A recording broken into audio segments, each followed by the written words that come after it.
काबिल इकराम और मेरे हम मकतब साथियों, अस्सलाम वालेकुम। मेरा आज का मौजू है खाकी वतन हमें अपनी जान से भी प्यारा है।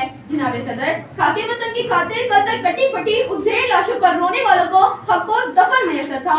सुनो, अब तो तुमको तुम्हारी प्यारों की लाशें भी नहीं मिलने वाली कि एक तरफ अंकल साइंस का भारत और दूसरी तरफ मेरा जलता हुआ कश्मीर खड़ा है। अरे क्या इस बूढ़ी माँ को आखिरी पोसे का हक नहीं? अरे क्या उस बुलंदे बच्चे को बाप का आखिरी सलाम मिला नहीं? अरे क्या उस बूढ़े बाप को दफनाने की दो गज जगह नहीं? ये कहानी नहीं, ये कोई किस्सा नहीं, ये खसारा नहीं, ये इस्तारा नहीं, ये करबला का मैदान नहीं। मगर ठहरें, अभी ठहरें, ये फिजाए कश्मीर से कह रही है कि अभी तुम्हें पता नहीं और खाके वतन को भी पता नहीं। मगर सुन लो कि अगले मोर्चू में 9 शहीद बेटों की माँ आसिया बीबी अंदर अभी भी रहती है, जो हर शाम श्रीनगर की सड़कों पर खौफ से चलाती फिरती है कि हक हमारा आजादी, हम लेकर रहेंगे आजादी, तू कैसे न देगा आजादी, तेरा बाप भी देगा आजादी। मगर सुन लो, अब बढ़ा के रखना अपने फासले, हाँ बढ़ा के रखना अपने फासले, जरा छुपा के रखना अपने फासले।